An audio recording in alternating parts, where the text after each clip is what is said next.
Bienvenue. Avant de continuer, je voudrais demander un moment de silence pour ceux qui se battent en Ukraine pour leur liberté et aussi pour la nôtre. Ça va plutôt bien, mais c'est pas facile. Ok. Maintenant, je vais continuer avec la programmation concurrente. Ça va vite, hein? Je vais faire le jour comme à cette vitesse-là. D'abord, un tout petit rafraîchissement sur la notion de data flow. Vous savez que les variables sont affectation unique. Et c'est pas que pour le plaisir de faire une affectation unique qu'on fait ça. La vraie raison profonde, c'est la programmation concurrente et le data flow. Si j'ai activité 1 qui fait x plus 1, alors il va attendre que x obtienne la valeur. Et ça s'appelle data flow. C'est un style de calcul qui existe depuis très longtemps. En fait, ça a été inventé dans les années 1960, mais ça recommence à devenir plus important maintenant avec le cloud computing. Mais vous allez le voir ici. Donc ça, c'est le data flow. On a vu les threads. On a vu aussi, juste pour vous rafraîchir, la notion d'un flow, un stream, c'est une liste dont le bout est une variable data flow non liée. Et le bout, ça se comporte comme un canal de communication. Donc on peut voir ça comme une liste qui n'est pas terminée, qui est toujours en construction, et on a fait producteur-consommateur ici. Voilà, on a aussi fait un pipeline avec un transformateur, donc la fonction trans là va lire un stream et va créer un autre stream, là, le code. En fait, ça ressemble exactement à une fonction sur la liste. La seule différence, vraiment, c'est qu'il n'y a pas toujours le cas nil, la fin. Hein, quand on lit un stream à nil, c'est comme si on fermait le canal de communication. On peut le faire. Hein. Donc un vrai programme concurrent avec des streams doit aussi traiter le cas nil, parce qu'on traite comme ça le cas que le canal ferme aussi. Mais là, ici, on suppose que le canal ne se ferme pas. Donc ça, on a vu la dernière fois, je vous ai expliqué ça. On a vu donc des agents. Un agent, c'est une fonction sur les listes qui va lire des listes et créer des listes et qui s'exécute dans son propre thread. Et donc, on peut voir ça comme une activité concurrente avec des entrées et des sorties. Ça, c'est un concept donc qui est très proche de la programmation fonctionnelle. Ce sont simplement des fonctions listes, mais à la place des listes, on utilise une liste qui est en train d'être construite et qui est donc un canal de communication. Vous voyez comment le paradigme fonctionnel qui est à la base du cours va grandir et va contenir tout ce qu'on voit. Toutes les choses qu'on voit après, leur base est dans le paradigme fonctionnel. Les listes viennent des streams, les affectations uniques, ça vient du data flow. On ajoute des threads, et voilà, on a des programmes concurrents extrêmement bien et efficaces, et un très bon paradigme. Vous voyez comment on peut, avec cette base, créer vraiment un ensemble de techniques, de paradigmes qui sont très cohérents. Ok. On a vu aussi la sémantique des threads. La sémantique, c'est une extension de la machine abstraite. Il y a toujours une séquence d'étapes d'exécution. Ici, avec une pile et une mémoire. Mais à la place d'une pile, on a un ensemble de piles. parce que chaque fil correspond à un thread.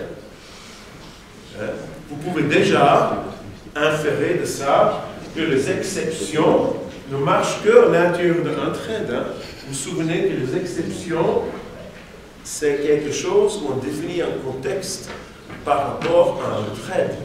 Ça veut dire que le mécanisme d'exception qu'on a vu est très bon pour un programme séquentiel, mais n'est pas suffisant pour un programme concurrent. Donc on voit déjà que les exceptions, c'est donc été inventé pour les programmes séquentiels. Ça a été inventé il y a 30 ans, ou plus, quand la plupart des programmes étaient encore séquentiels et on considérait que la concurrence était un truc super abscon, il fallait avoir un doctorat pour le faire. Ça, c'était l'époque. Mais maintenant, tout le monde fait de la programmation concurrente. Et donc, en fait, les exceptions dans les vrais programmes concurrents sont insuffisantes. Vous pouvez déjà conclure ça par rapport à ce qu'on a vu la dernière fois, sur les exceptions et les threads. Donc, il y a donc une séquence, ça s'appelle une sémantique d'entrelacement. Ça veut dire que tous les threads sont tissés ensemble. Et donc, à chaque pas, il y a un thread qui fait un pas. Et donc, il y a une partie du système qui va donc choisir ça. Et on va en parler aujourd'hui. Ça s'appelle le scheduler, en français l'ordonnanceur. C'est l'ordonnanceur qui est une partie importante de tout programme concurrent. Ok, ça on a vu ça, on va continuer. J'ai expliqué aussi pourquoi.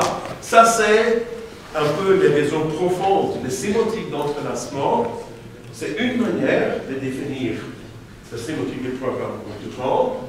L'autre manière, ça s'appelle la concurrence véritable, true concurrency semantics, où on permet à plusieurs threads de faire un pas en même temps. C'est beaucoup plus compliqué, ça. Ça introduit une vache de complexité et ça n'apporte très peu, en fait. Ça apporte très peu parce que dans la réalité, ça ne sert à rien. La concurrence est surtout importante pour les activités indépendantes. Et du coup, l'entrelacement est une façon tout à fait raisonnable et c'est beaucoup plus facile. Et donc, la bonne manière de faire la sémantique pour un programme concurrent, c'est ce que nous allons vous montrer, c'est la sémantique d'entrelacement. Ok, voilà, ça c'est ce qu'on a vu la dernière fois. Maintenant, je vais continuer pour vous expliquer l'exécution des programmes concurrents. J'ai un peu amélioré les slides par rapport au Moodle. Je sais chaque année de les améliorer. Je mettrai ces slides sur le Moodle après le cours. Donc, je pense que les slides que je vais vous montrer sont meilleurs par rapport aussi à ceux de Moodle. D'abord, on commence par un programme séquentiel. Tout ce que vous avez vu, sauf quelques exceptions, dans votre carrière à l'université, ça c'est ça. C'est des programmes séquentiels. Eh bien, ce sont des programmes avec un thread. Tout programme avec un thread, c'est un programme séquentiel.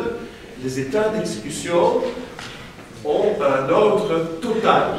Ça veut dire entre n'importe quel deux états, par exemple ici et là, ou n'importe quel deux états, sont des petites boules, il y a un ordre. Et quand on exécute le programme, ces deux états vont toujours être dans cet ordre-là. Ça veut dire, mathématiquement parlant, que c'est un ordre total. Donc le concept mathématique, c'est un ordre total. Et ça, c'est pour un programme séquentiel. Pour un programme concurrent, le monde devient plus grand, plus général. Un programme concurrent, c'est simplement un programme où il y a plus qu'un thread, deux ou plus. Il faut au moins deux pour avoir un programme concurrent, mais deux, ça suffit. Ou plus, on peut avoir des milliers. Dans un programme concurrent, les états d'exécution, ce ne sont plus dans un ordre total, mais sont dans un ordre partiel. Ça veut dire quoi? C'est un concept mathématique. Ça veut dire que si on compare deux états, l'exécution, peut-être qu'il y a un ordre ou peut-être qu'il n'y a pas d'ordre. Not all pairs, il n'y a pas toutes les paires des états en un ordre. Ici, par exemple, je montre une exécution avec 3 threads. Je vous explique. Le premier thread, c'est T1. Ici, dans le rouge foncé, là, la première chose que fait T1, c'est créer un thread T2. T2 va créer T3. Donc, à la fin, il y a 3 threads. Chaque thread fait une exécution séquentielle. Et j'ai marqué certains de ces états, A, B, C et D. Donc A, c'est le premier état. On voit que C et D ont un ordre dans cet ordre partiel. Ça veut dire que C sera toujours avant D, parce que C est avant cet état intermédiaire qui est avant D, et l'autre est transitif, et donc c'est toujours avant D. Je vais noter ça avec un plus petit cœur. Si on refait une équation, ça veut dire que l'état C est avant l'état D. Mais si on compare d'autres états, comme B et C par exemple, B et C, il n'y a pas d'ordre. A est avant B, A est avant C. Mais lequel entre B et C sera exécuté en premier? En fait, on ne sait pas dans ce diagramme. B et C sont dans des traits différents, et là, il n'y a aucune flèche ou une séquence de flèches qui les lie, et donc il n'y a aucun ordre. Okay. Et il y a aussi les flèches rouges. Je vais vous expliquer ça. Les flèches rouges entre les threads, ce sont des ordres supplémentaires qui sont ajoutés à cause de la communication entre les threads. Et pour nous, ce sera la communication data flow. Par exemple, ici, on a une opération qui fait x égale 20. Ici, on a une opération qui fait y égale x plus 1. Et donc, la variable x est partagée entre ces deux-là. Ça veut dire que l'état E est toujours avant l'état F. F va faire l'addition. Okay? C'est là où l'addition est runnable.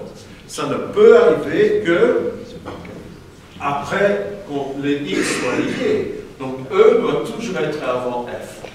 E est avant F à cause de l'addition. Donc entre les threads, on peut aussi avoir des flèches qui montrent comment les threads se parlent entre eux. Vous voyez qu'à la base, les threads sont indépendants, mais, par défaut, mais on peut avoir des threads parler entre eux, et ça ajoute des ordres. Et ça existe aussi dans le monde réel. Par exemple, j'attends qu'un ami m'envoie une lettre. Moi et mon ami, ce sont deux activités indépendantes, mais on est synchronisés par cette lettre. Donc je ne peux lire la lettre après l'avoir reçue. Et donc, la communication entre les threads va ajouter de nouveaux ordres. Okay? Donc les flèches rouges, c'est l'ordre entre les threads. Sinon, il n'y a aucune autre raison pourquoi je les mets en rouge. C'est juste pour ça. Ok, ça c'est donc l'ordre partiel voulu par le programmeur quand il a conçu son programme. Mais quand on fait la vraie exécution de ce programme sur un processeur, on voit tout ça va devenir une séquence. Tout ceci, à cause de la sémantique d'entrelacement, il va y avoir une séquence sur le processeur. C'est clair. Et le scheduler va donc choisir à quel moment quoi faire. Donc, par exemple, cette flèche-là, c'est peut-être celui-là, cette flèche-là, c'est peut-être là. Il y a tous les états avant sont mappés sur l'exécution sur le processeur. Et donc, il y a deux ordres. Il y a l'ordre partiel que moi, le programmeur, je conçois mon programme. C'est ce que je pense. C'est ce que pense le programmeur ici. C'est ce que pense d'un programmeur sur son programme. Par contre, l'exécution véritable sur le processeur est toujours un ordre total. Mais quel ordre total? Ici, il y a un ordre entre toutes les paires, ici, en bas. Mais là, non. Ça veut dire que le scheduler va imposer un ordre, en fait. Le scheduler va choisir les threads et créer un ordre total. Et donc, le scheduler, il a du pouvoir.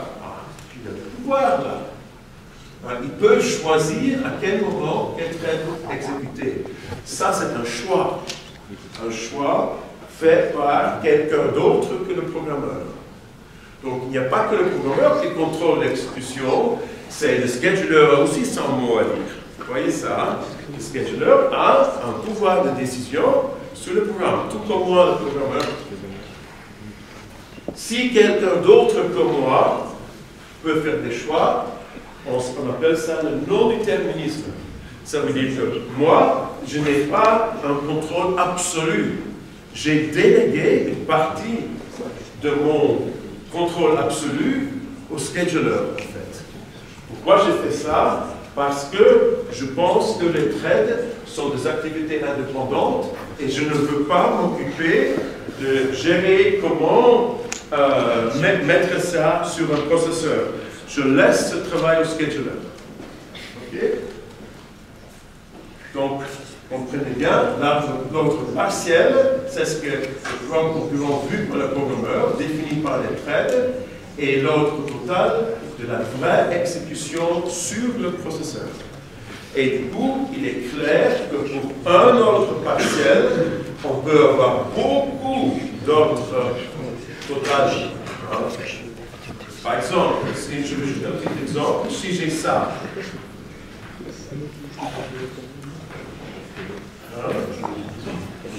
A, B, C, D, E, F,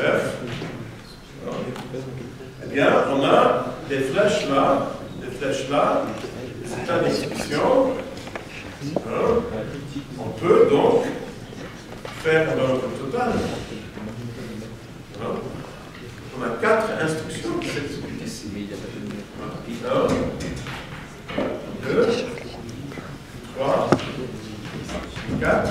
Laquelle on exécute en premier? A et ici, A, c'est le premier, c'est le même état. Je suppose qu'on fait quelqu'un en premier, après on fait I3, après on fait I4, après on fait I2. C'est le scheduler qui a choisi ça. Et du coup, le scheduler, il aurait pu avoir choisi autre chose.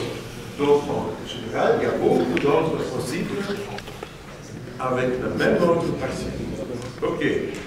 Ça, vous comprenez comment ça marche? C'est simplement rendre précis l'intuition sur l'exécution concurrente.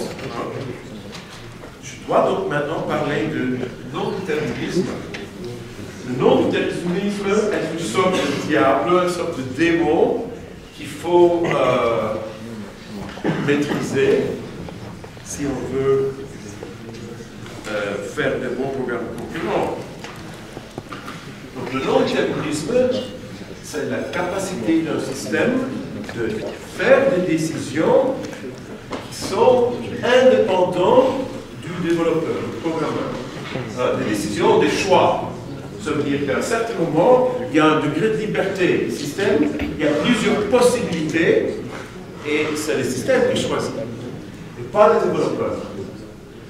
Et c'est une bonne chose, en fait, parce qu'on veut que les threads soient indépendants et du coup, on doit laisser le scheduler choisir lequel s'exécuter en premier. Et donc, il y a donc une partie du système, le scheduler, à chaque instant, on va décider quel thread va j'exécuter maintenant. À chaque instruction, en fait, il décide. Donc, il fait plein de décisions, en fait. À chaque instruction. Donc, techniquement, il y a des milliards de décisions par seconde qui sont faites par le scheduler. Bien, on va essayer de simplifier un peu, parce qu'on ne va pas faire un grand calcul pour toutes ces décisions. Mais chaque décision s'appelle une non-déterminisme. Et quand on exécute le même programme plusieurs fois, les décisions peuvent changer. Hein. L'ordre d'exécution peut être différent. Parce qu'il y a plein d'influences. Hein. La charge sur le processeur. Il y a plusieurs processus qui tournent là. Et les systèmes d'utilisation, aujourd'hui et demain, il peut y en avoir d'autres. Et ça change tout le temps. C'est déjà ça. Le comportement de la mémoire, des caches, mémoire cache, ça aussi, il y a les notions de localité. Le timing exact de la mémoire dépend de la séquence exacte des instructions qui a été faite. Et ça peut changer très vite, des dernières nanosecondes ou des microsecondes. Et tout ça influence le scheduler. Le comportement du réseau. Un paquet qui arrive du réseau, ça peut arriver à n'importe quel moment, va interrompre le processeur et il doit s'en occuper. Hein? Et d'autres événements extérieurs, quand je tape, on touche sur le clavier, c'est aussi envoyé le processeur. Hein? Il y a des tas de trucs comme ça. Tout ça influence le scheduler. Et donc, je ne peux pas faire une prédiction sur ce que fait le scheduler. Hein? C'est hors de ma volonté, c'est hors de mon pouvoir. Pourquoi je laisse autant de pouvoir au scheduler? Pourquoi je ne garde pas ce pouvoir pour moi? Parce que c'est trop compliqué. Si ce serait à moi, le programmeur, de décider à chaque instant quel thread doit s'exécuter, j'aurais le cerveau qui explose. Je ne veux pas faire ça, en fait. Ça deviendrait énormément plus compliqué. Et donc, on va déléguer ça à scheduler. Mais du coup, le non-déterminisme existe dans tous les systèmes concurrents. On ne peut pas l'éviter. C'est une propriété intrinsèque à la programmation concurrente, et ça vient du mot indépendant. Les activités concurrentes sont indépendantes. Ça veut dire qu'on ne sait pas laquelle va plus vite que l'autre. Et du coup, le scheduler peut librement choisir l'un ou l'autre. Si le scheduler choisirait toujours la première au lieu de la deuxième, les deux ne seraient plus indépendantes. Vous voyez ce que je veux dire? Indépendance implique non-déterminisme. C'est intrinsèque, on ne peut pas l'éviter. Et tous les programmes concurrents doivent donc gérer ça. Ce n'est pas évident parce que l'exécution doit être correcte pour tous les entrelacements possibles. Voici un petit exemple. Hein. On va faire un petit exemple et je vais vous montrer que c'est un peu compliqué après, mais après, on va rester avec le data flow déterministe qui va résoudre ce problème. En général, c'est très difficile. Voici un exemple. Déclare x, trait x égale 1, trait x égale 2. Qu'est-ce que ça va donner si on exécute ça? Les deux traits sont indépendants. L'ordre entre les deux n'est pas fixé. En fait, on connaît l'ordre des créations des traits. Hein? Le premier trait sera créé avant l'autre. Mais ça ne veut pas dire que le x égale 1 va être exécuté avant le x égale 2. Hein? Parce qu'une fois que le thread est créé, le scheduler peut tout de suite choisir l'autre. Il n'a pas besoin de continuer celui-là qui vient d'être créé. Hein? Donc, ce n'est pas parce que le premier créé avant l'autre que le x égale 1 sera exécuté avant le x égale 2. En fait, l'ordre de deux exécutions n'est pas déterminé ici. Et le x va être lié à 1 ou 2. Mais on ne sait pas lequel. Bien, selon les propriétés du scheduler, il se peut que 9 chances sur 10, c'est 1, une chance sur 10, c'est 2. Donc on peut donner plus ou moins des trucs plus ou moins probabilistes à ça, mais on n'est jamais sûr. Jamais. Ça peut même être x égale 1, 999 999 cas et sur 1 million, et x égale 2, 1 cas sur 1 million. Vous allez me dire, ah bien, 1 cas sur 1 million, c'est pas beaucoup.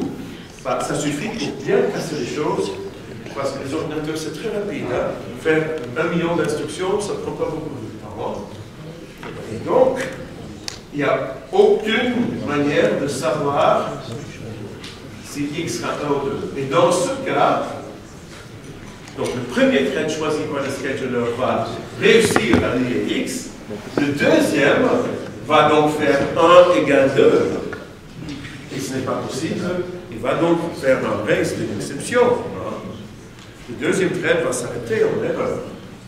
L'autre thread aura une erreur dans ce cas. Ceci est donc un exemple de non-déterminisme. Et dans cet exemple-là, on voit que, en fait, c'est assez embêtant. On ne sait pas si le résultat est 1. Ok, je vous donne quelques variations parce qu'il est important de très bien comprendre ce concept. Donc on va explorer un peu les frontières de cette idée. Voici un autre exemple. Je crée une cellule, donc une variable Java, si vous voulez, et dans un thread je l'affecte à 1, et dans l'autre je l'affecte à 2. Et sinon c'est pareil, l'ordre de 2 threads n'est pas déterminé. Quelle sera la valeur de x? Dans ce cas-ci, il n'y aura pas d'erreur. On va faire une affectation et après une autre. Et c'est la dernière affectation qui sera la valeur qui va rester. Donc on va faire x devient 1, x devient 2, ou x devient 2, x devient 1. Donc de nouveau, x sera égal à 1 ou 2, mais cette fois-ci, il n'y a pas d'erreur. Ce genre de problème est extrêmement nuisible et chiant si ce truc est caché dans un programme de 1 million de lignes et on a un bug et 9 chances sur 10 le résultat est bon, c'est 1, et une exécution sur 10 c'est mauvais, c'est 2. Il y a des tas de bugs comme ça qui sont plus ou moins aléatoires, qui sont rares. C'est vachement difficile à débugger. Le débugage de programmes concurrents, c'est parmi les choses les plus difficiles dans l'informatique. Ceci est donc un autre exemple de non-déterminisme, sans erreur. Et c'est le genre de truc qu'on ne veut pas avoir. Si j'exécute un programme et il marche 99 fois sur 100, mais une fois sur 100 il bug, c'est vachement embêtant. Surtout qu'une fois que c'est caché à l'intérieur de 10 000 lignes, par exemple, c'est très difficile à retrouver. Donc, il faut le maîtriser. Voici, je vais vous donner un troisième exemple. C'est l'exemple qui est le plus perplexe pour les gens. Maintenant, les deux threads font x devient 1. Et il y a toujours des gens qui disent que ce programme n'est pas non déterministe. C'est faux. Tout programme concurrent est non déterministe, sans aucune exception, et celui-là aussi. Le scheduler va toujours choisir entre les deux threads. Ce programme est donc toujours non déterministe, mais les résultats sont les mêmes. Donc, on ne voit pas le non-déterminisme de l'extérieur. Mais en fait, c'est même pire que l'autre, parce que par accident, les deux résultats sont les mêmes. On peut supposer que ce sont deux calculs qui sont faits dans les threads, et il arrive que les deux résultats soient les mêmes quelquefois, et du coup, le non-déterminisme ne se montre pas. Mais c'est en principe juste un accident. Le choix du scheduler existe toujours ici.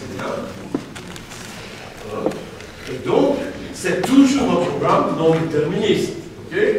Non-déterminisme, toujours, quand on a deux threads, on a un programme non-déterministe. Donc ça, c'est toujours non-déterministe. c'est même, dans la réalité, beaucoup plus chiant que l'autre cas, parce qu'on ne voit même pas de l'extérieur qu'il y a ça. Et si c'est vraiment un accident que les deux valeurs sont les mêmes, ça veut dire que je fais des tests, je fais des milliers de tests, mon programme marche bien, et le jour où je le fais tourner sur un autre ordinateur, avec un autre scheduler, qui fait d'autres choix, ça casse. C'est souvent comme ça. Je le teste sur mon ordi, le programme marche, mais je le donne à un copain, ça ne marche pas chez lui. Pourquoi? Parce qu'il a un autre environnement, son scheduler a d'autres contraintes, fait d'autres choix. Hein? Ça marche dans mon petit monde, mais pas dans un autre monde. Ça arrive très souvent. Hein? C'est chiant. Hein? On peut tester un programme chez soi et ça marche, super bien testé, et le programme peut toujours être bugué à cause de notre déterminisme. Donc, il faut gérer ça. C'est clair, hein? C'est le plus grand démon, on appelle ça un démon, le non-déterminisme. Le plus grand démon de la promotion concurrente, c'est le non-déterminisme. Il faut le gérer. Et je vais, dans ce cours, c'est le premier cours pour parler de la programmation concurrente, je vais vous donner une clé magique qui va vous aider à gérer ça. Hein? C'est le paradigme de l'application. Je vous explique. Donc, il faut donc toujours gérer le non-déterminisme. Et il existe des cas où la mauvaise gestion a causé des vies. Il y a un exemple infâme.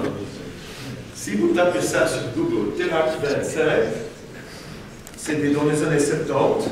C'est une machine pour traiter les cancers avec des irradiations.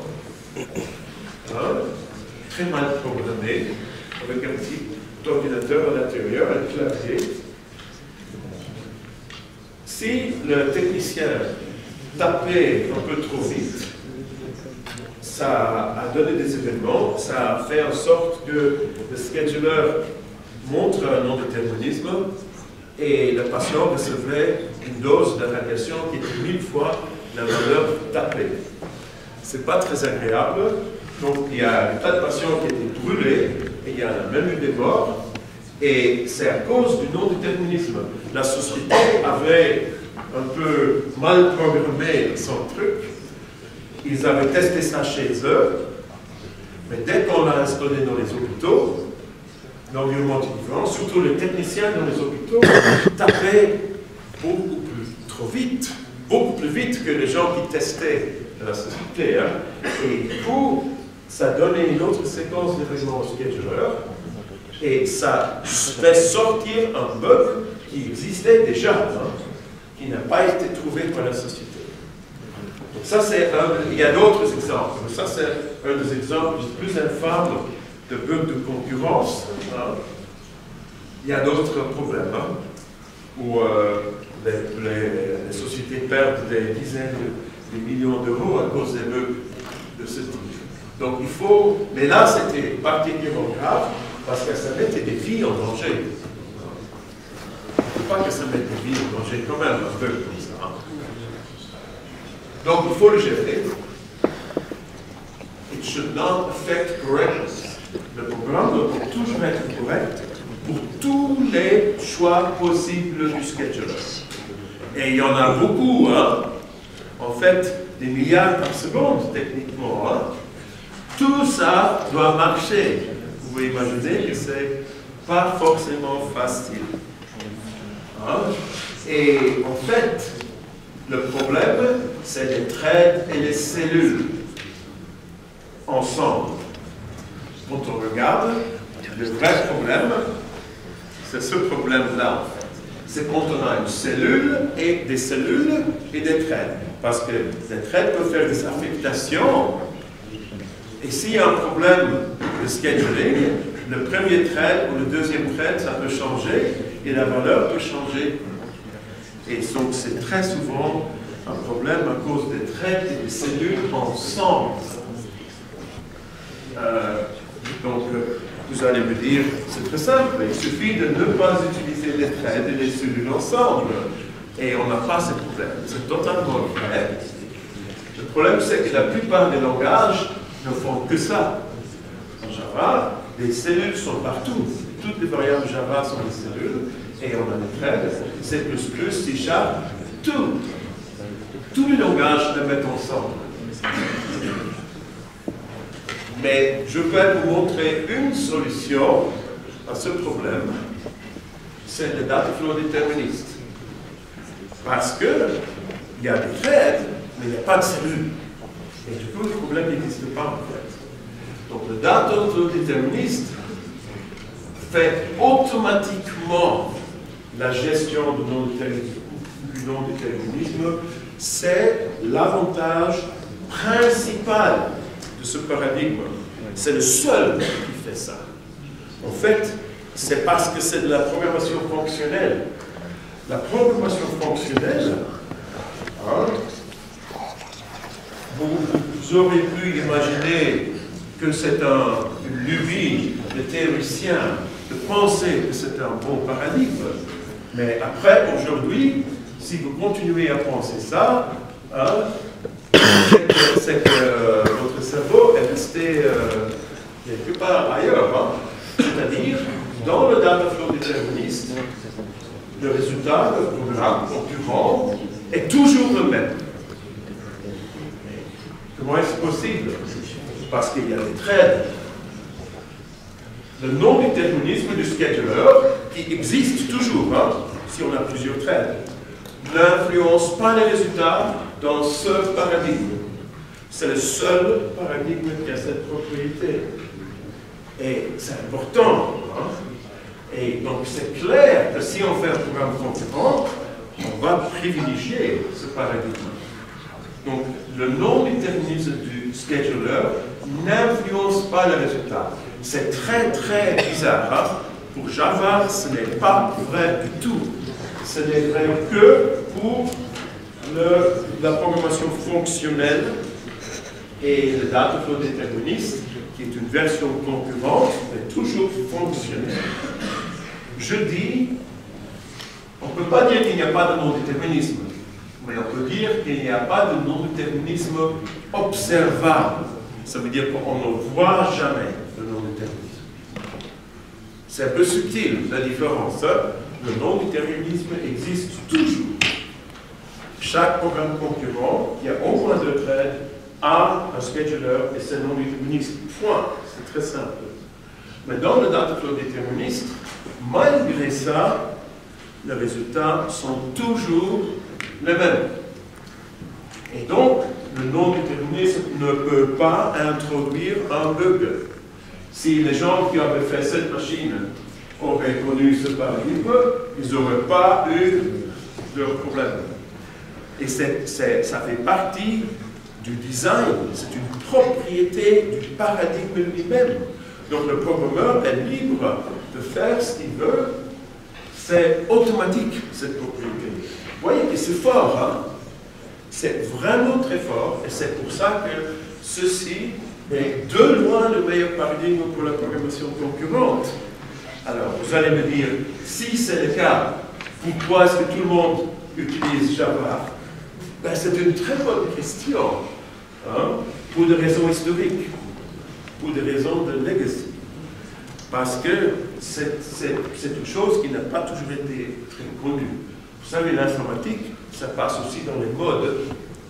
Et les technologies et les compréhensions changent avec le temps. Et du coup, ce qui était connu il y a 30 ans n'est pas la même chose qu'aujourd'hui. La réponse est aussi qu'aujourd'hui, ce paradigme est beaucoup plus utilisé qu'avant. Tous les outils Big Data dans le cloud, qui sont basés sur MapReduce, utilisent ça. Tous les outils de Big Data qui sont implicitement un paradigme déterministique dataflow. Ils ne vont pas le dire, hein?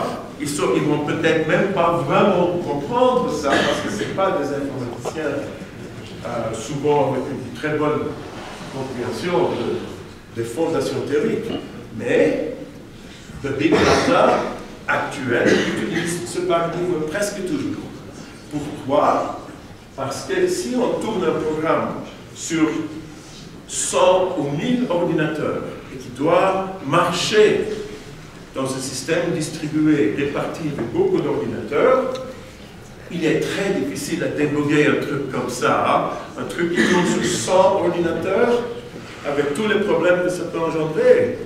Devine la difficulté de débugger un truc comme ça. Le seul paradigme qui marche, qui est raisonnable pour ce genre de situation, c'est celui-là. Parce que les autres sont extrêmement difficiles. Et donc, ils sont forcés et contraints à utiliser ce paradigme-là. Ils ont longtemps résisté, hein, mais on ne peut pas résister contre les lois de la physique. Hein.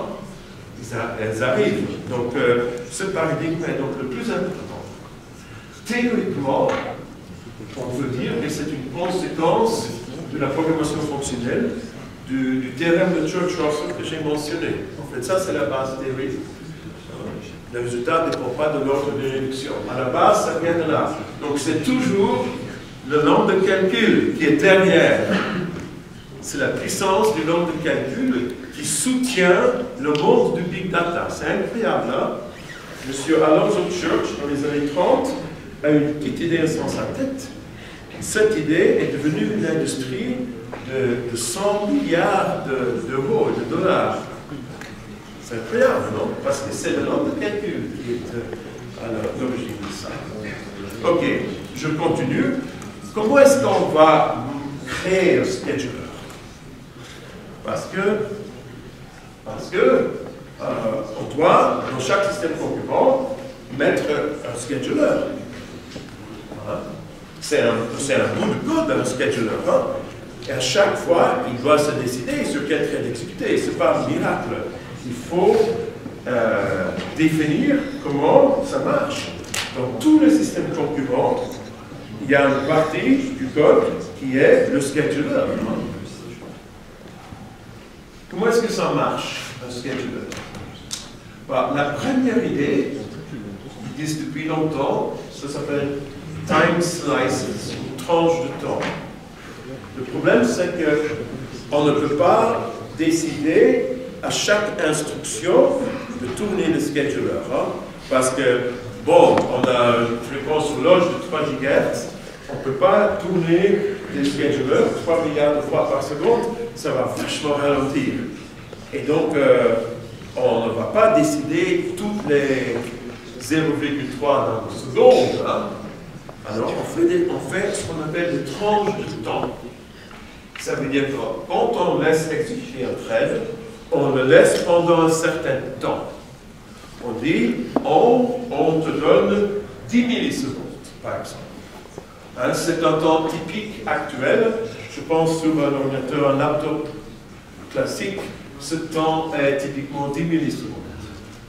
Donc, s'il y a un thread qui fait du calcul, on le laisse travailler pendant 10 millisecondes et il y a une horloge hardware hein, qui va interrompre le processeur, en fait, qui est délégué par le scheduler, hein, et va retourner le contrôle au scheduler, et après le scheduler décide qui sera le suivant. Donc à la base, on donne à chaque thread un maximum de 10 millisecondes à la fois. Ok? Ça s'appelle un time slice, une tranche de temps. Et il est possible que le thread n'épuise pas tout ce temps. Hein. Peut-être que c'est beaucoup 10 millisecondes, on peut faire beaucoup de calculs en fait. Hein? Si c'est un ordinateur, un traitement de texte qui attend que je tape une lettre, il a peut-être terminé son travail après 0,2 millisecondes, mais une fois qu'il est terminé, il rend le contrôle au scheduler. Donc, les 10 millisecondes, c'est un maximum. Hein? Le thread peut ne pas épuiser tout ça. Et souvent, le thread, il a déjà terminé son travail et après, est beaucoup plus vite. Et sur les systèmes multicœurs, ça existe toujours. La seule différence, c'est que les tranches, ça dépend. Hein? On peut exécuter des tranches de temps quelquefois sur des cœurs différents. Donc, le même thread, ces tranches peuvent s'exécuter sur des cœurs différents, mais ça dépend du système d'exploitation. Sinon, ça ne change pas grand-chose. C'est toujours entre la suite. Et enfin, l'état. Un thread n'est pas toujours prêt à s'exécuter. Dans un traitement de texte, Word par exemple, et il attend que je tape une lettre. Mais il n'a rien d'autre à faire pendant ce temps. Donc, les threads qui exécutent ce programme ne sont pas runnable. Ils attendent un événement extérieur qui est une touche sur le clavier. Donc, on peut dire qu'un thread est runnable, exécutable ou suspendu, suspended. Suspended, ça veut dire que le thread attend quelque chose et il n'est pas prêt à s'exécuter. Et le scheduler, il sait ça, et il ne va pas choisir un thread qui est suspended. Donc si je fais des threads, on avait l'exemple, un thread qui fait y égale x plus 1, et l'autre fait x égale 20, eh bien celui-là, avant que x soit lié, celui-là, il sera suspended. Et quand je fais x égale 20, celui-là, il devient, après, il devient runnable. D'accord? Le fait de lier x va changer l'état de ce thread de suspended en runnable. Et donc, tous les threads sont ou suspended ou runnable. Et le scheduler va choisir un thread qui est runnable, bien sûr. On peut aussi dire que le thread est bloqué sur une variable. Ça, c'est pour le data flow. Ce thread, il est bloqué sur x. Il attend x. OK? OK. Ça, c'est le premier principe. Je vais faire une petite pause et après, je vais vous parler de la propriété clé du scheduler qui est fairness, équité. Le scheduler traite tous les threads de façon égale. C'est bien, hein? Il n'y a pas... Bon, c'est pas complètement comme ça. Mais on va voir ça après la pause. Donc, je fais une petite pause, et après, je vais vous parler de fairness. Je vais vous expliquer enfin la fin du scheduler, comment le scheduler marche. Donc, j'ai parlé de tranches de temps et de runnable et de suspendu. Ça, c'est tranche de temps, on fait ça pour l'efficacité. On ne veut pas que le scheduler ralentisse le système parce qu'il fait tout son temps à essayer de décider quel thread s'exécuter au lieu de vraiment exécuter les threads. Donc les tranches de temps sont là que pour une question d'efficacité. Mais il y a une propriété plus importante qui n'a rien à voir avec l'efficacité, mais qui est néanmoins essentielle. Ça s'appelle fairness, équité en français. Un scheduler doit être équitable. Fair, ça veut dire qu'il doit traiter tous les threads de la même façon. Mais ça veut dire quoi exactement? Ça veut dire que chaque thread runnable sera tôt ou tard choisi par le scheduler. Il ne va jamais oublier de façon permanente un thread runnable. Donc le mot eventually, ça veut dire en temps fini, finite time. Ça peut être long, Ça peut être long, mais ça doit être un temps fini. Il doit arriver par le choisir. Donc il n'a pas le droit d'oublier un thread qui est runnable. Ça, c'est la propriété la plus importante de tous les schedulers. Si tu n'as pas ça, ton système, il sera cassé en fait. Donc ça, c'est fairness. Souvent, on fait un peu plus que ça. On peut aussi créer certains threads plus privilégiés que d'autres, qui ont plus de pourcentage. Et on peut donner des priorités. Et tous les systèmes d'exploitation font ça. Ça, c'est une optimisation. Les priorités, on n'a pas besoin de ça pour le correctness, pour l'exécution correcte, mais c'est une question d'augmenter l'efficacité de l'exécution. Par contre, le fairness, c'est pas une question d'efficacité, c'est beaucoup plus fondamental. C'est le scheduler est bon ou il est cassé. Il doit être fair, sinon il est cassé, il ne marche pas. Donc, fairness est en fait la propriété la plus importante. Hein? La plupart des autres propriétés, les autres propriétés sont juste des optimisations. Les priorités, par exemple, certaines threads ont plus grande priorité que d'autres. Ça, c'est raisonnable. Par exemple, si un paquet arrive du réseau et le réseau est très rapide, il faut traiter ce paquet tout de suite. Et donc, le thread qui traite ce paquet, c'est un thread de haute priorité. Il sera choisi avant les autres. Hein, il peut s'insérer devant la queue. En général, les threads sont dans une queue. Hein, ils attendent d'être choisis par le scheduler. Ça s'appelle round robin. On choisit le premier, il choisit le deuxième, il choisit et ainsi de suite. Et un thread qui est déjà choisi, il se met à la fin de la queue pour être choisi la prochaine fois. Hein, ça s'appelle round robin. Mais avec les priorités, il y a plusieurs queues. Il y a une queue de haute priorité. Et par exemple, parmi les 10 choix du scheduler, il va choisir 9 threads de la queue haute priorité et un seul de la thread de la queue basse priorité. Hein. Donc les threads haute priorité se partagent 90% de la puissance du processeur et les threads de basse priorité, ils ont les quelques miettes, ils ont 10% garantis. Par exemple, par contre, s'il n'y a pas de thread de haute priorité, il y en a 0, à ce moment-là, les threads de basse priorité se partagent toute la puissance du processeur. Donc il ne faut pas abuser de ce système, bien sûr. Les threads de haute priorité, en général, sont rares. Mais s'il y en a un qui est là, il a des privilèges par rapport aux autres. Okay?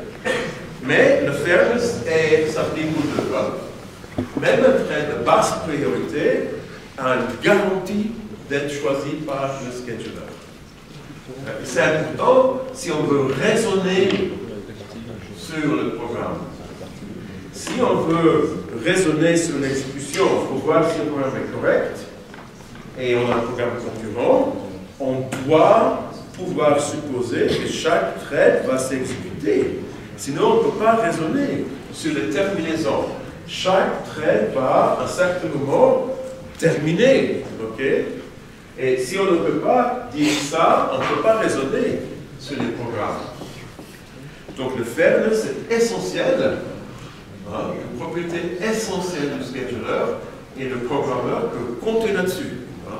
Les programmeurs, en général, comptent vraiment sur cette propriété. Hein. Si le scheduler n'a pas cette propriété, un programme qui est correct peut ne pas exécuter. Hein. On parle de starvation. Hein, un très pauvre thread qui est affamé, il meurt de faim, le pauvre. Ça veut dire que le scheduler ne le choisit jamais. Il est là dans ce coin, il meurt de faim, ça n'existe jamais. C'est vrai, hein? C'est un terme technique, attention. Et ça, c'est très rare. Ça existe, hein, le système not fair, mais les ordinateurs personnels ne le font jamais. Il est parfois dans les grands grilles de calcul scientifique où ils sont organisés autrement. Et à ce moment-là, il existe en fait des systèmes où les schedulers ne sont pas équitables, mais dans le grand public, les ordinateurs, c'est jamais utilisé. Donc, moi, je ne vais pas en parler du tout dans ce cours. Ok, maintenant, je vais vous donc, on va passer à récolter les fruits des bonnes choses de l'état de flow déterministe, et ça s'appelle la concurrence for dummies, concurrency for dummies. La concurrence pour le nul, pardon. Hein? J'ai été inspiré par les très bonnes séries de livres X pour le nul. Hein? Si vous voulez apprendre les échecs, vous ne pouvez pas mieux faire que d'acheter les échecs pour les nuls. Hein? Je suis sûr que Magnus Carlsen a commencé comme ça, hein, quand il avait 5 ans. Non, la série, c'est une façon très simple de faire la programmation concurrence. Celle de la date plus déterministe.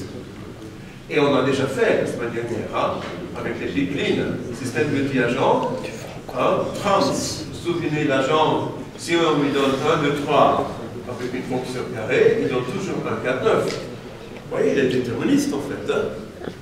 Les agents sont déterministes. La concurrence ne change pas le résultat, mais ça ne change que l'ordre des calculs. Ça ne change pas les calculs qui sont faits, mais ça change l'ordre dans lequel on fait ces calculs. Vous voyez, ce qui change, c'est quand on obtient le résultat. On peut l'obtenir un peu plus tôt, un peu plus tard, dans un programme concurrent, mais on l'obtiendra toujours, il sera toujours le même. Et ce qui est encore plus intéressant, c'est que tu peux prendre n'importe quel programme et ajouter des threads. Tu prends n'importe quel appel de fonction, tu le mets thread end, un autre thread end. Tu peux ajouter des threads. Tu tires à gauche et à droite, comme ça. Et tu ne vas certainement pas introduire de jeu. C'est très intéressant comme propriété. Hein? Donc, ajouter un thread n'est jamais une erreur. Ça peut légèrement réduire l'efficacité, parce qu'un thread, hein, ça a besoin d'un peu de mémoire pour sa pile, ça donne un peu plus de boulot au scheduler, et ça peut donc légèrement changer l'efficacité si le thread n'est pas vraiment nécessaire. Mais ça n'introduit jamais de but. Le seul effet du thread, c'est de rendre le programme plus incrémental. Au contraire, ajouter des threads peut enlever des blocages, des deadlocks. Hein? Si je fais y égale x plus 1 et j'ai un autre thread qui fait x égale y moins 1, bah, ou si j'ai un thread qui fait ça et plus tard qui fait x égale 20, ben, il ne va jamais arriver là, hein, à cause qu'il sera bloqué là. Mais si on ajoute un thread, on met ça, on met un thread end autour de ça, alors tout d'un coup il marche. Et c'est complètement correct de faire ça. Hein? Je vais redire ça parce que c'est une intuition très importante pour ce programme. Supposons que j'ai un thread, j'ai ce programme-là. Thread, y égale x plus 1, x égale 20, browse y. Qu'est-ce que ça va donner, ça? Bien, ça va bloquer. Hein? Ici, on bloque. Mais là, on va lire x. Dommage, on ne va jamais arriver là. Donc, on n'affiche rien. Mais on peut débloquer ce programme sans le fausser, en ajoutant un thread. Ici, on est en paradigme concurrence pour les nuls. Il suffit de faire thread end ici. J'ajoute ça. J'ai totalement le droit de faire ça. Ce sont des bouts de programme complètement fonctionnels. Si je fais ça, tout d'un coup le programme marche et il affiche 21. Et c'est pas faux, c'est correct. Vous voyez ce que je veux dire? Ça, c'est la concurrence pour les nuls. Okay? Je peux donner plein d'autres exemples. Voici un autre exemple. Certains, je vais vous donner le code. Je vais les faire tourner, mais peut-être pas tous parce que c'est vous de les faire chez vous. Ici, j'ai la fonction map. Case XS of 1000 x, xr, fx, bar, map, xrf. On a déjà vu cette fonction. C'est une fonction sur les listes. Ça peut aussi devenir une fonction sur les streams, hein, mais pour l'instant, on suppose que c'est une fonction sur la liste. On peut appeler f de x dans son propre trait. C'est tout à fait autorisé, ça ne changerait pas le résultat. Hein? Vous notez que thread end, on peut l'utiliser comme une expression aussi. Hein? En langage noyau, on le traduit toujours en state, dans l'instruction. Mais là, pour le langage pratique, on peut l'utiliser comme expression. Et du coup, si j'ai ça, je vais appeler cette fonction CMA, le f de x est exclu dans son propre thread, et je l'appelle comme ça. CMA 1, 2, 3, 4, f. Vous voyez, je n'ai pas encore dit quelle est la fonction. Je donne la liste, mais je ne donne pas encore la fonction. Qu'est-ce que ça va afficher? Est-ce que ça va afficher quelque chose? Peut-être qu'il s'affiche rien. Qu'est-ce que vous en pensez? Ça va afficher quoi, ça? Non, ça va afficher. Le thread end, le f est une variable qui n'est pas encore liée. Donc si on essaie de faire f de x, comme ça, et le f n'est pas encore lié à une fonction, l'appel va attendre. C'est du data flow. Cet appel va attendre que f soit lié, tout simplement. Mais l'attente va se faire dans un autre thread end. Et donc le thread principal qui exécute la fonction ne va pas attendre. Ça, c'est l'avantage des threads. On peut penser qu'un thread, c'est une unité d'attente. C'est une unité très connue par les milliardaires, par contre, par exemple. Je ne sais pas si je dois l'expliquer. Supposons qu'il y a un de mes très bons amis, moi je m'appelle Elon Musk, oui, celui-là. Il est dans une réunion, il a envie de boire un coca. Tu penses vraiment qu'il va se lever jusqu'à la machine à coca? Mais non, hein. Il va demander à son assistant de lui chercher le coca. Et c'est l'appareil ici. Le thread end est une unité d'attente. Donc le thread principal ne doit pas attendre.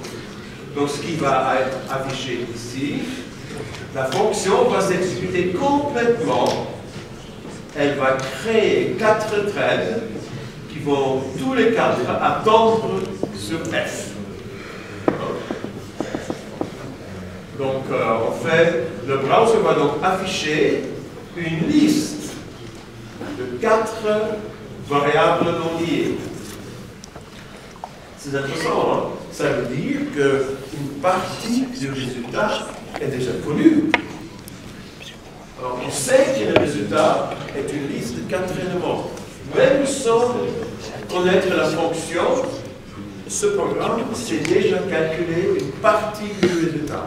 Et c'est bon, ce n'est pas une erreur. Et si je dis F, les 4 variables vont être affichées. OK? Je vais comme expliquer ça parce que c'est important. Je ne vais pas expliquer tout le truc. C'est un truc important de comprendre ça.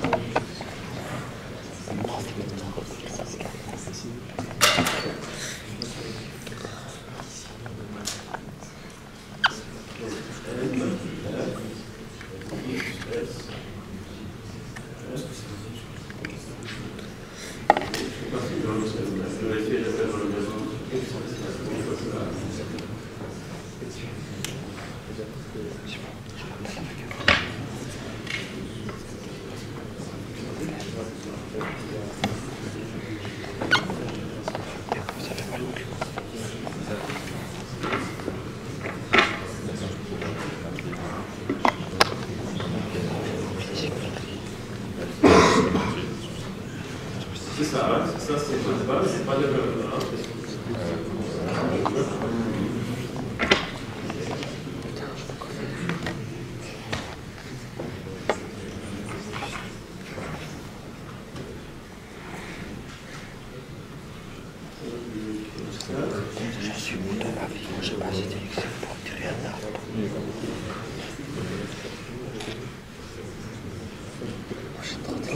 On voit ici donc une liste. 4.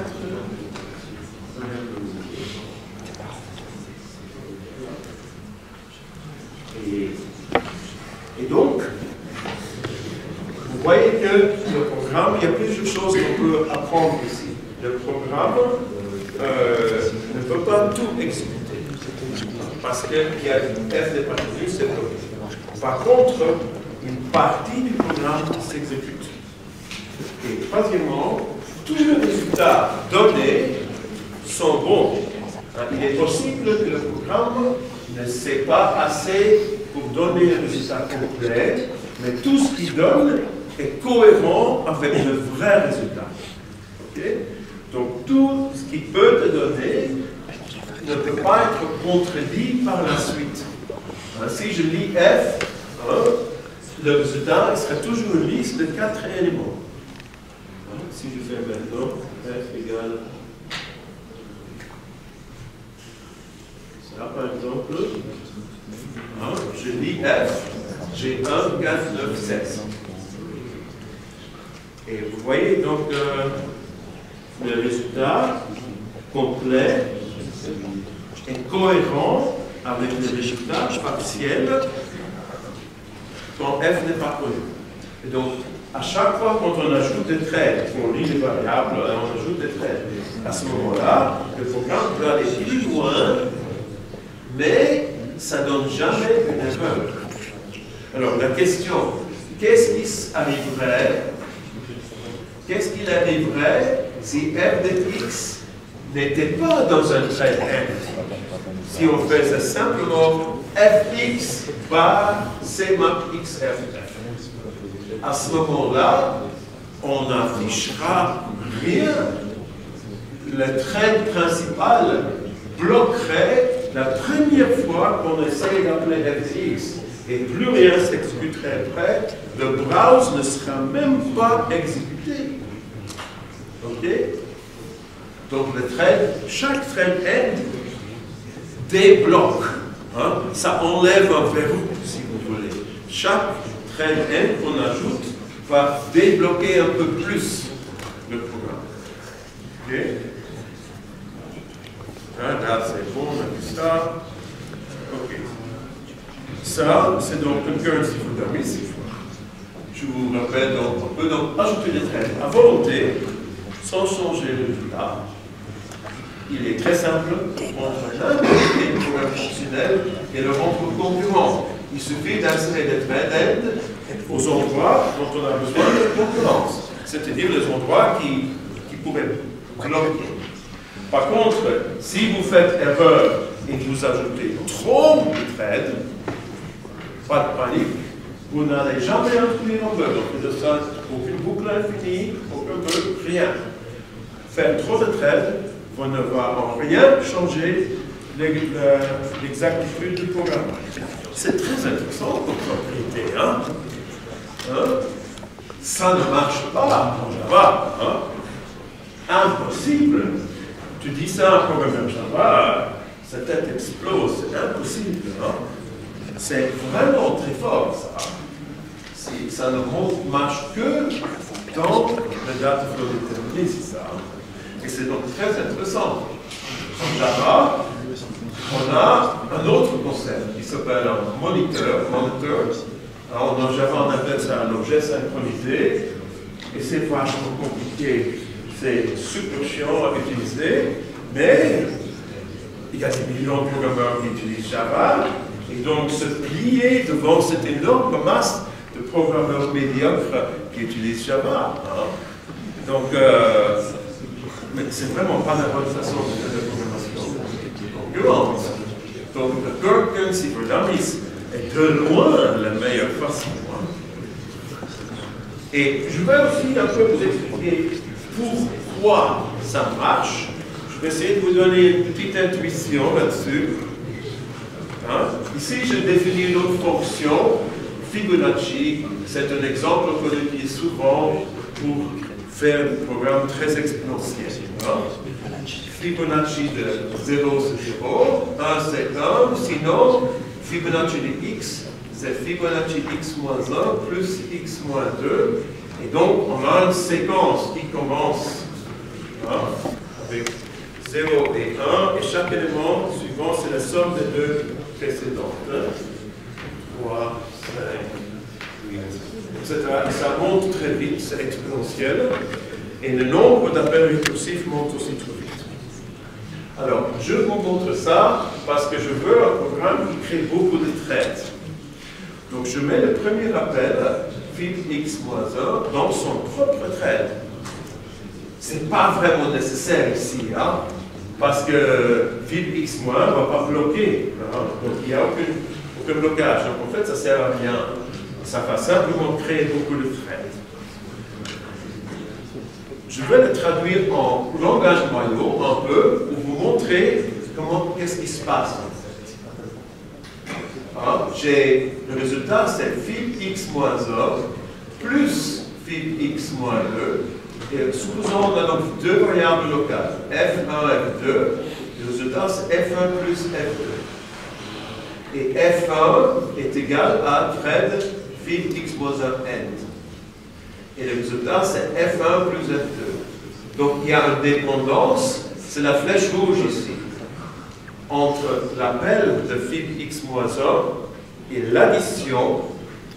Il y a une dépendance dataflow. L'addition a besoin de f1 et l'appel fib x-1 calcule f1. C'est une dépendance dataflow. Et ça marche parce que les variables sont affectation unique.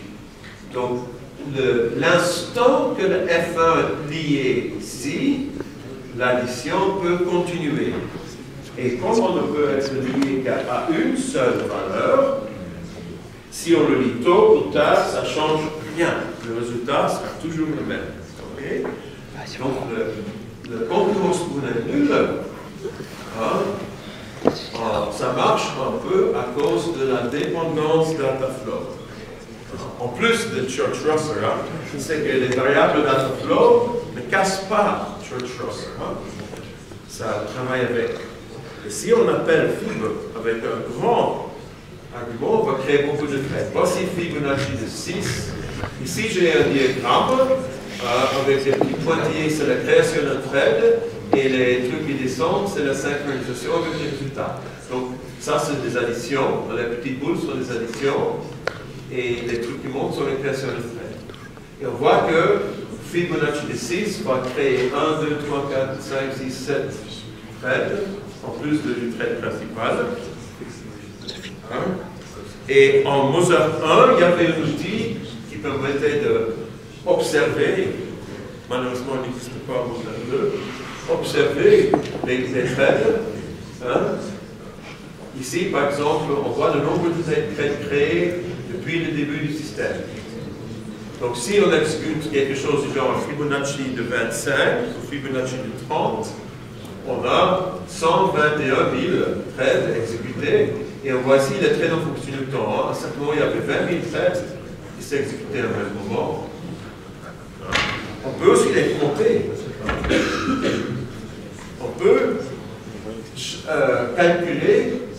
Vous vous souvenez de la petite histoire que j'ai donnée avec le compte avec les trois développeurs P1 et U2?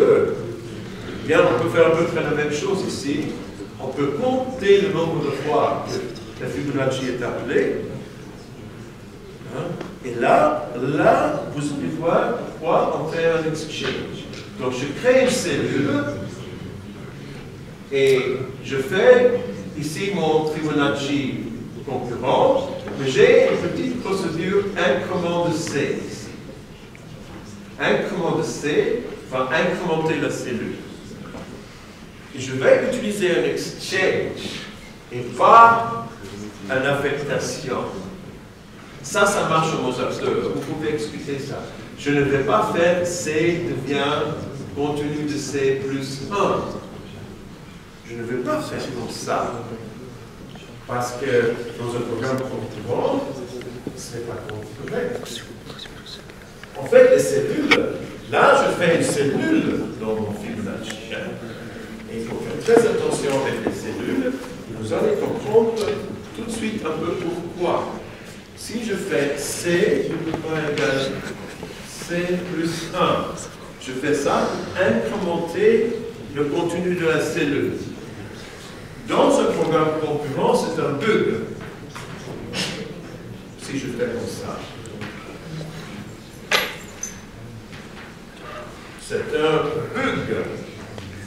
Si je fais cette instruction, vous comprenez pourquoi. C'est écrit sur le slide. Parce qu'il y a deux opérations. Et en langage Mario, on a en fait ceci, à peu près. X, une nouvelle variable là, et là derrière, C plus 1 égale X plus 1. En fait, on a deux opérations ici. Le problème, c'est que ça, tous ces trucs-là, s'exécutent dans des traits différents. Supposons que le scheduler, il est libre de faire ce qu'il veut, à peu près, du moment qu'il respecte la identité. Donc, le tout premier trait qui fait ça, le scheduler va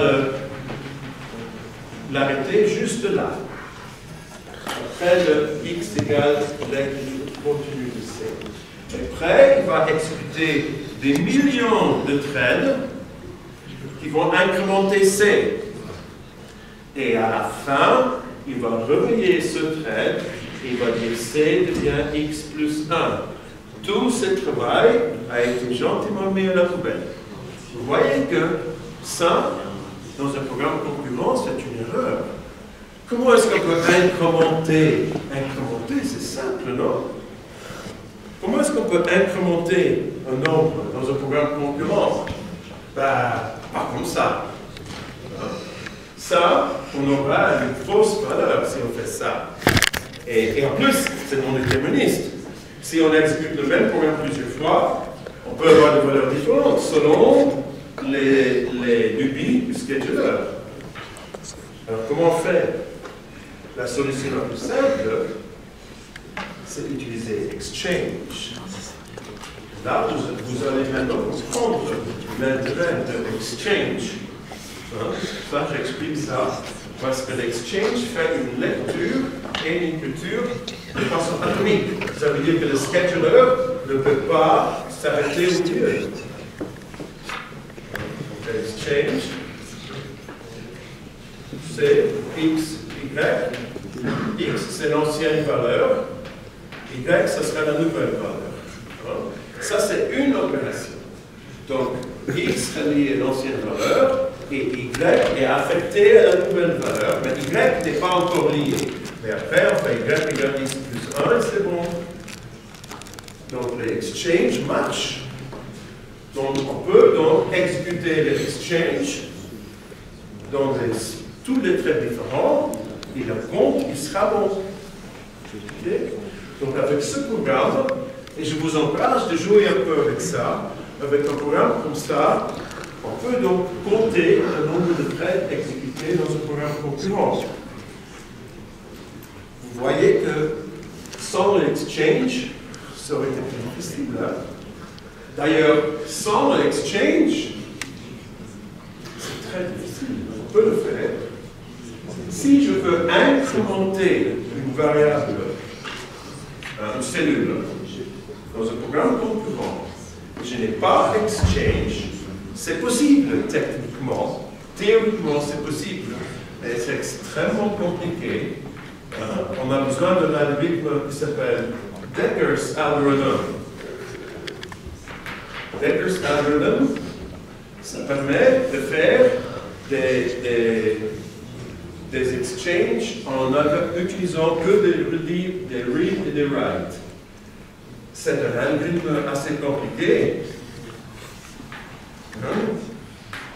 Et il est obsolète. Personne n'utilise cet algorithme. Vous pouvez le trouver sur Wikipédia. Je ne veux pas vous l'expliquer parce que ça ne sert à rien. Il est obsolète. C'est juste pour dire On peut faire ça sans exchange. C'est très compliqué. Donc, exchange est vraiment très intéressant quand on a des cellules. Ok. Maintenant, je continue avec la programmation de concurrence pour les nuls. On va faire un peu de programme multi-agent maintenant. Maintenant, on va faire de la vraie programmation concurrente. Et là, c'est la partie que j'aime beaucoup parce qu'on va créer des centaines de threads à gauche et à droite. Donc, on a vu des exemples assez primitifs, pipeline ou producteur-consommateur.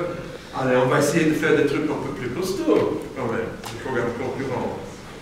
Je vais vous donner deux problèmes, le crible d'Ératosthène et une simulation des portes logiques digitales. Et le deuxième exemple, il est vraiment très très bien, parce qu'on peut l'étendre, on peut simuler toutes les logiques digitales qui sont utilisées dans les ordinateurs actuels avec cette idée-là. C'est un exemple de data flow déterministe. Je vais commencer avec la crible d'Ératosthène. L'idée est très simple. J'ai un flow d'entiers. Je commence avec 2, 3, 4. Et je veux enlever tous les entiers qui ne sont pas des nombres premiers pour ne garder que un flow avec des nombres premiers.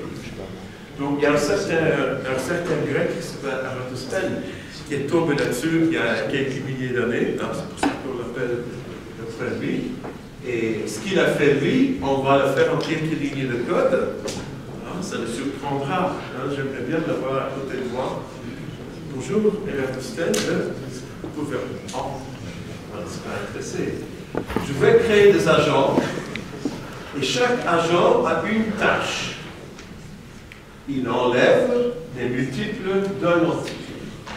Donc il y a l'agent moins 2K qui va enlever tous les nombres pairs sauf 2. Moins 3K, tous les multiples de 3, et ainsi de suite. Ça, c'est je vais faire. Donc, il y a une séquence d'agents comme ça. Et il faut beaucoup d'agents. Et combien d'agents? En fait, je ne sais pas. C'est le programme qui va créer les agents aussi. Je ne vais pas les créer à l'avance. C'est le programme qui va créer les agents, qui va donc créer le pipeline au fur et à mesure, aussi longtemps nécessaire. Et j'ai besoin d'une fonction auxiliaire qui s'appelle un filtre. C'est une fonction liste qui enlève les multiples de k. C'est une simple fonction liste. Case x of x, xr, x mod k différent de 0. Alors on garde x, sinon on enlève x. C'est assez simple. On peut prendre cette fonction, on peut en faire un agent en une ligne de code en le mettant dans un thread end. Ça, la fonction liste séquentielle qu'on avait fait avant devient en une ligne de code un agent concurrent avec dans son propriétaire qui marche sur les flows. Et avec ça, on peut faire la crible d'Ératosthène qui est très simple. Voilà. XS, c'est une séquence d'entiers. Je vais utiliser le producteur prod qu'on avait fait dans le temps. X, XR. Donc, je sors le premier élément, 2, et c'est un nombre premier. Après, je crée un agent pour enlever les multiples de ce chiffre. Et j'appelle la crible récursivement. Donc, sieve, thread, filter, XR, X. Ça, c'est l'agent que je viens d'introduire dans le slide précédent. Donc, XR, c'est le flow, le reste du flow. X, c'est le multiple qu'on doit enlever. Vous voyez que ce programme a une propriété très intéressante. En même temps de calculer son résultat, il crée les agents nécessaires pour faire le calcul. Donc, il déploie la structure concurrente en même temps qu'il fait le calcul. C'est curieux, hein? C'est comme si on construisait un appartement étage par étage, et dès que le rez-de-chaussée était terminé, il y a des gens qui allaient y habiter dedans. Mais le premier étage n'est pas encore fait. Mais dès que le premier étage est fait, les gens habitaient dedans. Donc le bâtiment grandit comme ça, et au fur et à mesure qu'un étage est ajouté, les gens s'y installent. C'est un peu comme ça. Au fur et à mesure que le programme avance, il y a plus d'agents qui sont créés. Ça,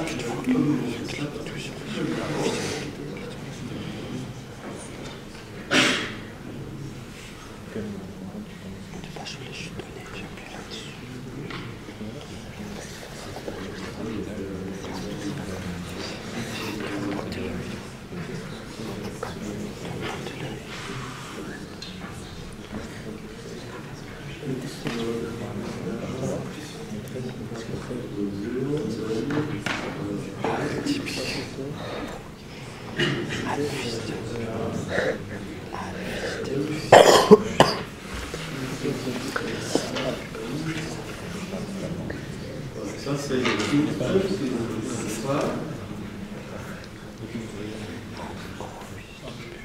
on peut expliquer ça.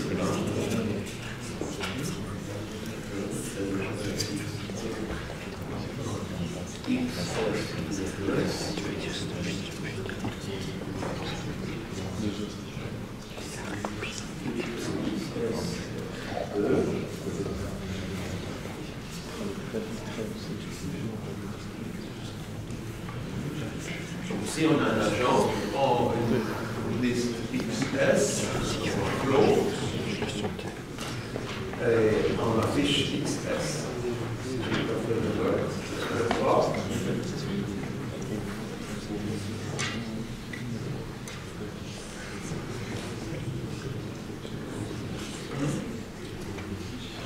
Maintenant, on voit ici la variable underscore, c'est le résultat. Si je fais XS,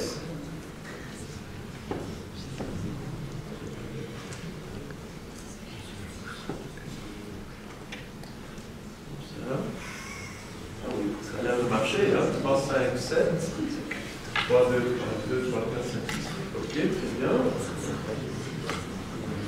Maintenant, cible. Je n'ai pas vraiment besoin d'expliquer les panneaux. Je vais les mettre comme ça. Je vais utiliser les mêmes nombres.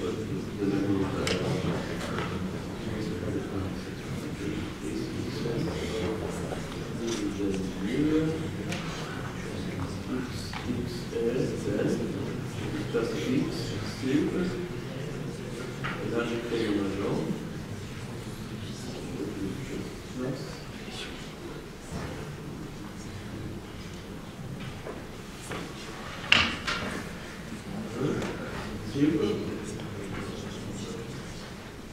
C'est une fonction récursive terminale, donc cible, ici, au fur et à mesure de son exécution, il va donc créer des agents. J'ai aussi besoin de créer une séquence entière. Je vais faire un petit délai à parce que sinon, ça reste derrière.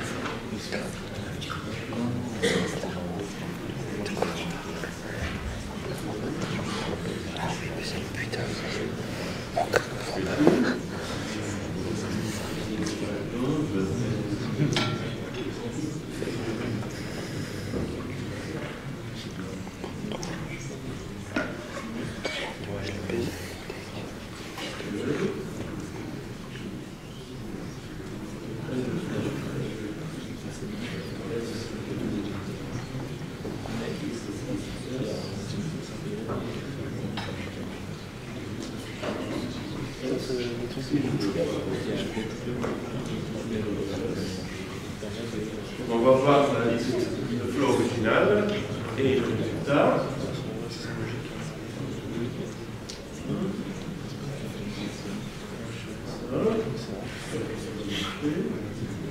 Donc,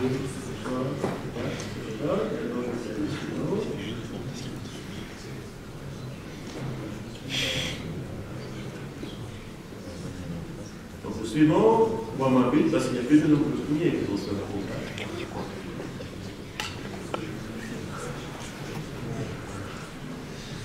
Et à chaque fois, à chaque nombre premier, il va créer un agent. C'est ça, hein?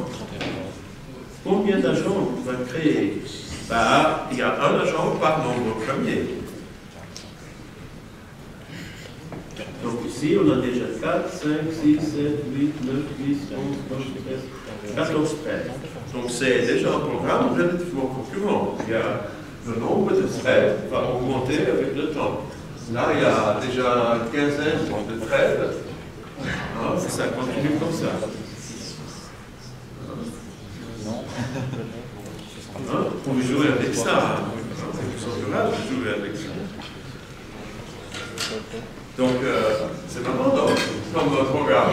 C'est juste quelques lignes de code. Et à la base, ce sont des fonctions sur les listes. Vous n'avez pas besoin d'apprendre de nouvelles techniques qui ne marchent que pour les programmes concurrents. Non, toutes les techniques de programmation fonctionnelle reprennent vie, se généralisent et continuent à marcher dans un monde concurrent. En plus, concurrence pour les nuls, on sait que c'est correct parce que les fonctions listes sont correctes. Hein? Sieve, c'est correct. Filtre, on sait que ça marche en tant que programme séquentiel. Et donc, on sait donc déjà qu'il n'y a pas de bug quand on est dans le concurrent. On ne peut pas créer un bug en créant des traites. C'est marrant, non? On peut faire une petite optimisation. C'est pas, bien sûr, la concurrence pour les nuls n'évite pas les réflexions nécessaires pour faire des programmes efficaces. Hein? Si j'ai créé des nombres premiers jusqu'à 100 000, supposons, alors il y a plein d'efficacité. Il y a des tas d'agents qui ne font rien, qui sont des paresseux totaux, qui sont des gens qui ne vaut rien, qui ne font absolument rien, hein, parce que tout agent, si je mets le nombre premier jusqu'à 100 000, tout agent au-delà de 316 ne fait rien. Comment je peux faire ça? Vous comprenez un peu pourquoi? Vous savez, vous voyez tout ça? Pourquoi? 316, c'est environ la racine carrée de 100 000. Donc, si j'ai un nombre au-delà de 316 qui n'est pas un premier, c'est le produit de au moins deux entiers. Hein? Et donc 1, au moins, sera plus petit que 316. Donc, on ne doit créer des agents que jusqu'à 316 pour générer des premiers jusqu'à 100 000. Hein? La racine carrée. Donc, le nombre d'agents est beaucoup plus petit que le nombre de premiers qu'on va générer. Et donc, tous les agents au-delà de 316 ne font rien, sont des paresseux. Bon, ce n'est pas par mauvaise volonté, hein, parce que l'agent 317 ne va jamais recevoir un multiple de 317. Le pauvre, il n'aura jamais l'occasion de montrer son talent d'éviter les multiples de 317. Hein. Et pourquoi? Parce qu'il y a déjà un agent en plus petit que 316 qui a fait le travail pour lui. Et donc, on peut faire une optimisation. Donc, pour limiter le nombre d'agents. Mais ce n'est pas un bug, hein. La version originale, il est complètement correct. Hein. C'est juste qu'en fait, il crée trop d'agents. Si tu veux un peu plus efficace, tu as cette version-là, hein, si X, tu donnes une maximum M, et tu ne crées des agents que si M, X est plus petit ou égal à M. Sinon, tu tu rentres tout de suite le flow et il n'y a plus de création d'agents. Okay? Ça veut dire que si on appelle avec 316, on ne va créer des agents que jusqu'à 316. Et donc, pour créer des agents déterminés jusqu'à n, il faut le nombre d'agents, ça sera le nombre premier jusqu'à la racine carrée de n.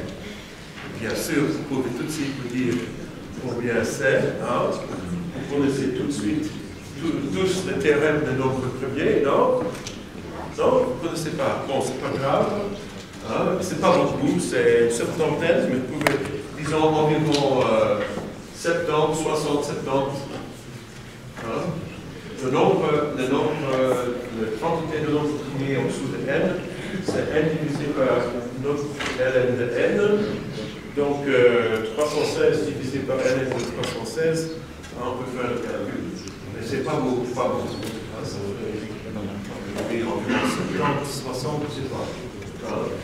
Donc avec 60 threads, on crée donc un programme concurrent qui est très efficace, hein, et qui ne prend pas beaucoup de mémoire. Hein. Ces agents, on ne sacrifie rien en efficacité avec ce que je vous montre. Hein. Rien du tout, hein. C'est très efficace et complètement concluant. Okay? Donc je vous encourage à jouer avec ça. Et la semaine prochaine, on va aller à une vitesse encore supérieure. On va faire les simulations des circuits digitaux logiques numériques. Et c'est une parfaite application du paramètre de la projectrice. Parce que les portes logiques dans tout le circuit suivent exactement le paramètre. Putain, quel coup de merde. Heureusement,